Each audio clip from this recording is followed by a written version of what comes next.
জ্বালানি তেল নিয়ে ভোগান্তির খবর জানাতে রাজধানীর রমনায় আছেন সহকর্মী শাহরিয়ার সৌমিক এবং রংপুরে আছেন আব্দুর রশিদ জীবন।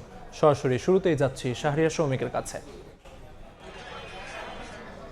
যুদ্ধের প্রভাবে যখন সারা বিশ্বের যে জ্বালানি খাত সেটি টালমাটাল, ঠিক তার প্রভাবে কিন্তু রাজধানী ঢাকা সহ বাংলাদেশেও সারা দেশ জুড়েই কিন্তু জ্বালানির ব্যাপক সমস্যা দেখা দিয়েছে। ঠিক একইভাবে আমি এই মুহূর্তে অবস্থান করছি রাজধানীর ঠিক রমনাতে অবস্থিত যে রমনা পেট্রোল পাম্প, সেটিতে আমরা বেশ কিছুক্ষণ থেকে এখানে অবস্থান করছি এবং দেখছি যে গ্রাহক যারা ভোক্তা আছেন তারা দীর্ঘ সিরিয়াল ধরে এখানে তেল নিচ্ছেন এবং তাদেরকে একটি নির্দিষ্ট পরিমাণ টাকার তেল তাদেরকে দেওয়া হচ্ছে। আমরা এখানে দেখেছি যে পাম্পটিতে মোটর বাইক যেগুলো আছে তাদেরকে 500 টাকার তেল দেওয়া হচ্ছে সর্বোচ্চ, এবং 1500 সিসি নিচের যে গাড়িগুলো আছে সেই গাড়িগুলোকে তেল দেওয়া হচ্ছে 1500 টাকা, এবং তার অধিক সিসির যে বড় ইঞ্জিনের গাড়ি সেগুলোকে মূলত 2000 টাকার তেল দেওয়া হচ্ছে। এর বেশি গ্রাহকরা যদি তেল চায় সেক্ষেত্রে তাদেরকে নিরুৎসাহিত করা হচ্ছে এবং সরকারি বিভিন্ন দিক নির্দেশনার কথা বলা হচ্ছে, যেহেতু সারা দেশ জুড়েই জ্বালানির একটি সংকট তৈরি হয়েছে এমনটি কিন্তু আমরা দেখেছি। পাশাপাশি আমরা পেট্রোল পাম্পের যারা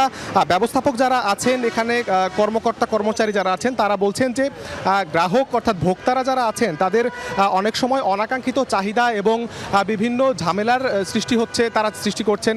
যেমন অনেকের বাইকে অথবা অনেকের প্রাইভেট কারে ব্যক্তিগত গাড়িগুলোতে তাদের ট্যাঙ্কিতে তেল থাকার পরেও তারা আবার এই পাম্পে আসছেন, আসার পরে তারা তেল নিচ্ছেন, যদিও বা তাদের গাড়ির ট্যাঙ্কিতে তেল নেওয়ার মতো তেমন একটা পরিবেশ নাই। তো সেক্ষেত্রে তারা বলছেন যে সরকারের পাশাপাশি পাবলিকের যদি জনসচেতনতা বৃদ্ধি করা যায়, তারা যদি সচেতন হয়, সেক্ষেত্রে জ্বালানির যে এই সংকট অনেকখানি মোকাবেলা করা সম্ভব হবে, এমনটি তারা বলছেন। আমাদের জ্বালানি সংকট নিয়ে রংপুরে আমাদের আরেক সহকর্মী আছেন জীবন, আমরা সেখানকার পরিস্থিতি জানতে সরাসরি যুক্ত হব তার সাথে। জীবন, সারা দেশের মতো রংপুরেও জ্বালানি সংকটের যে তীব্রতা সেটি কিন্তু বেড়েছে এবং আমরা দেখছি তেল পাম্পগুলো রয়েছে বেশ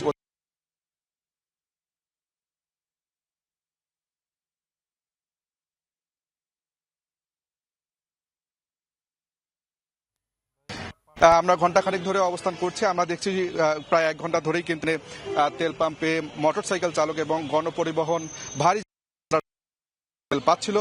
ঠিক 10 মিনিট আগেই কিন্তু এখানকার যে জ্বালানি সংকটের কারণে তেল পাম্পের যে তেল সেটি শেষ ঘোষণা করা হয়েছে এবং এখনও কিন্তু অনেক মোটর সাইকেল চালক তারা কিন্তু অপেক্ষা করছেন কখন আবার তেল আসবে, কখন তারা তেল পাবেন। একটু জানিয়ে রাখি, রংপুরে 48টি তেল পাম্প রয়েছে রংপুর জেলায়।